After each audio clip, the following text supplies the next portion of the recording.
पोपटीचा season आलेला आहे, हिवाळाही छान सुरू झालेला आहे. तर अशा वेळेला छान पोपटी घरच्या घरी कुकरमध्ये कशी बनवायची, त्याचं साहित्य व कृती आज आपण पाहणार आहोत. तर पोपटीसाठी इथे आपण वाटण बनवणार आहोत. तर त्यासाठी इथे मी हिरव्या लसणीची पात घेतलेली आहे, हिरव्या मिरच्या घेतलेल्या आहेत, कोथिंबीर, आलं आणि यामध्ये पण लिंबाचा रस घालून हे छान एक अशी हिरवी आपण छान पेस्ट बनवून घेणार आहोत याची.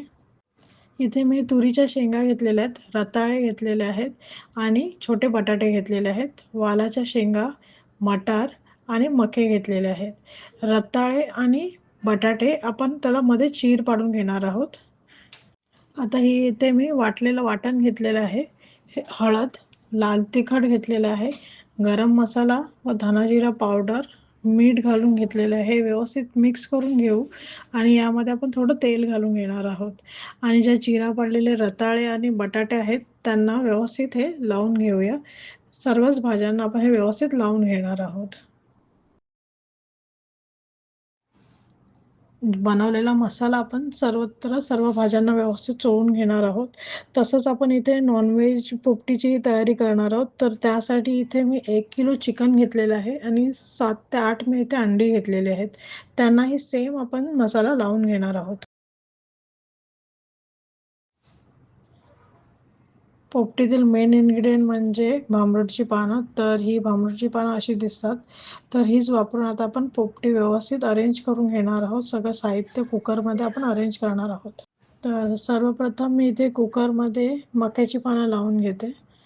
जी मका साफ केल्यानंतर जी पानं राहतात ती आपण व्यवस्थित इथे खाली बेस म्हणून लावून घेऊ. त्यावर छोटं एक केळीचं पान लावलेलं आहे आणि जी आपण भांबरूडची पानं आणलेली आहेत ती यामध्ये लावून घेऊ. त्यावर आपण आता जे जाडं मीठ असतं तर ते जाडं मीठ यावर घालून घेणार आहोत. ते व्यवस्थित सर्वत्र पसरवून घेऊया आपण. तसंच त्यावर पुन्हा एक मी छोटं केळीचं पान ठेवलेलं आहे आणि ज्या भाज्यांना आपण आता मसाला लावून घेतलेला आहे त्या सगळ्या भाज्या आपण तिथे एका साईडला लावून घेऊ. एका साईडला आपण जे चिकन आपण मॅरिनेट केलेलं आहे तर ते लावून घेणार आहोत. तर तसंच भांबरूड आणि त्याच्यात थोडं ओवा घालून घेतलेला आहे आणि उरलेल्या भाज्याही त्यावर मी व्यवस्थित प्लेस करून घेतलेल्या आहेत.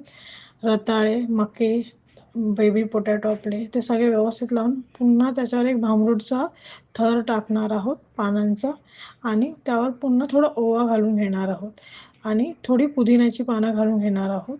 तर अशा प्रकारे आपण ही पोपटी कुकरमध्ये अरेंज केलेली आहे. तर आता हे कुकर लावून घेऊन आपण गॅसवर ठेवणार आहोत. इथे मी 2 कुकरमध्ये पोपटी अरेंज केलेली आहे. तर एका कुकरमध्ये मी व्हेज नॉनव्हेज अशी मिक्स पोपटी केलेली आहे आणि दुसऱ्यामध्ये प्युअर व्हेज. तर आपण शिटी लावून कुकर 40 मिनटं मंद आचेवर ठेवणार आहोत.